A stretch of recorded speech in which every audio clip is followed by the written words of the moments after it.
Hello et bienvenue sur le podcast Créapi, le premier podcast à destination des créatrices qui veulent vendre sereinement leur création en ligne. Je suis Marie et je serai ton hôte sur ce podcast. Ma mission, t'accompagner sereinement et dans la bonne humeur pour le développement de ton activité en ligne afin que tu deviennes une créatrice happy et que tu puisses vivre de ta passion.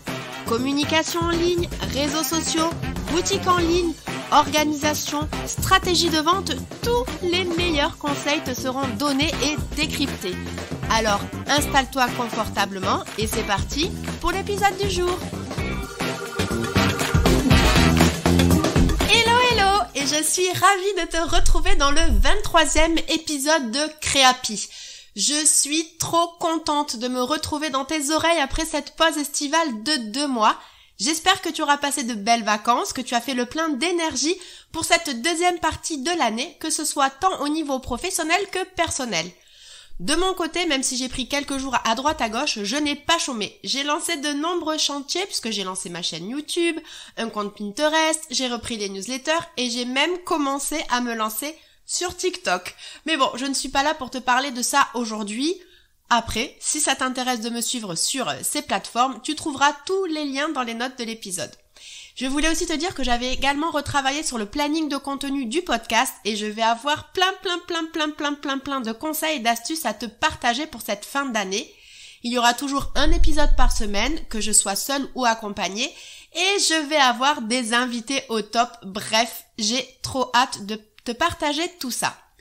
Bon, et après cette petite intro, alors aujourd'hui je voulais qu'on reprenne en douceur et on va parler d'un sujet qui me plaît tout particulièrement, car j'y suis très active et je sais que toi aussi, c'est Instagram.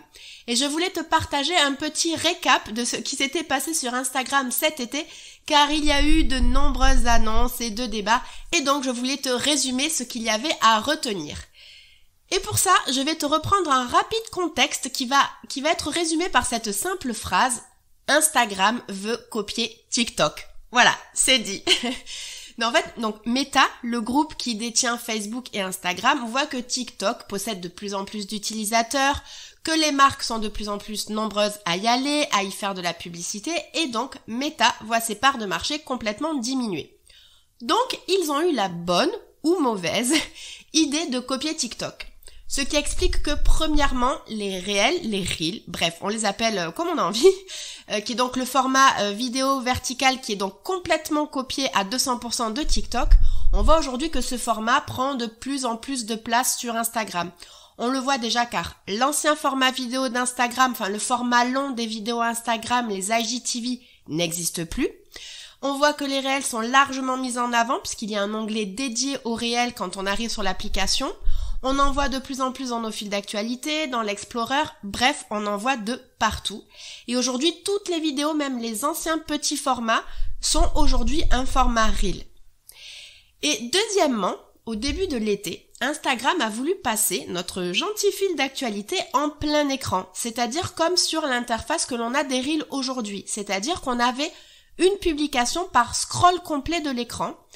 Et donc, les publications au format historique d'Instagram, donc les publications au format carré en fait, étaient entourées de bandes blanches, noires ou de couleurs selon la colorimétrie du visuel en fait. Et il faut le dire, c'était pas hyper joli. Alors si tu n'as pas vu passer cette mise à jour, c'est normal, car après de nombreuses pétitions, dont j'ai fait partie d'ailleurs, et des personnes influentes sur Instagram, comme les sœurs Kardashian qui ont demandé... peut-être Kardashian, bref, je prononce pas très bien, mais vous m'avez compris, qui ont donc demandé de rendre l'Instagram d'avant et d'arrêter de copier TikTok, et bien suite à ça, Instagram a complètement fait machine arrière et a décidé de laisser les fils d'actualité comme on les connaît aujourd'hui.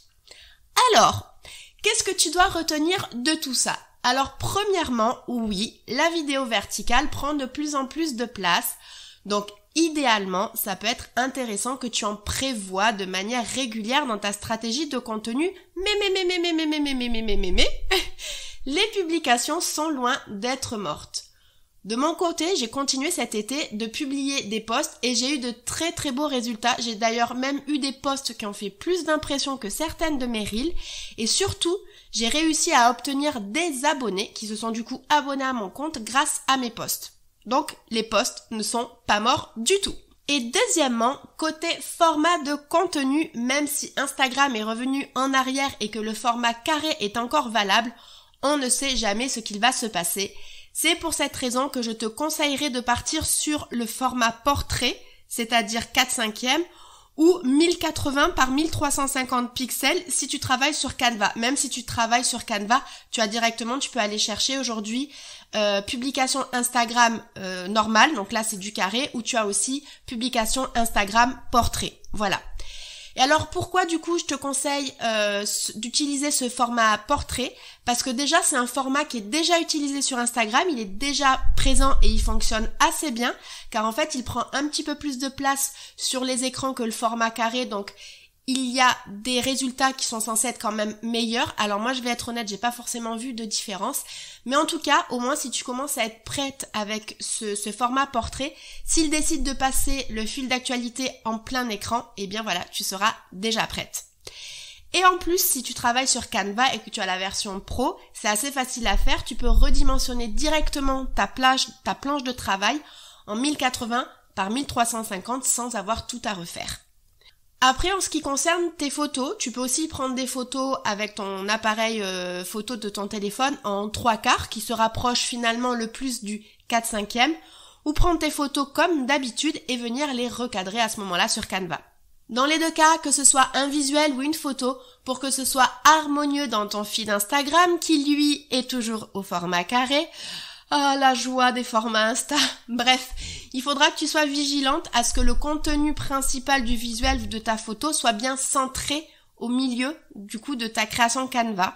Et pour ça, du coup, n'hésite pas à t'aider des guides Canva, justement. Alors, j'avoue que c'est un sujet un petit peu technique, donc n'hésite pas à venir me voir sur Instagram si tu as besoin que je t'éclaire un petit peu plus sur le sujet. Bon, alors tu vois que ça a été un petit peu le bazar sur Instagram ces dernières semaines. Je voulais d'ailleurs en profiter pour t'indiquer que ce bazar au niveau des formats ajouté au fait que c'était les grandes vacances. Tu as peut-être remarqué que c'était hyper calme sur Instagram cet été et je voulais vraiment te rassurer là-dessus. Je t'assure que ça a été le cas pour tout le monde. J'ai même vu des gros comptes qui ont quasiment presque abandonné Instagram. Alors bien entendu, ce n'est pas du tout ce que je te conseille de faire là. Il va falloir voir un petit peu comment tout ça se met en place avec les reels, etc. Et dans tous les cas, aujourd'hui, comme c'est la rentrée, enfin en tout cas comme on a repris un rythme moins estival, les gens devraient être un petit peu plus connectés, donc ça devrait repartir.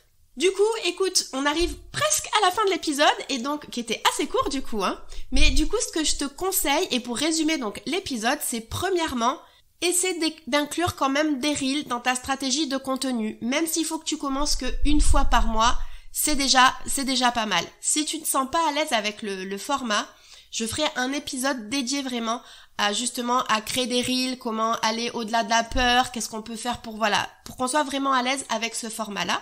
Donc premièrement, je disais essayer, on va dire, d'inclure des reels dans ta stratégie de contenu.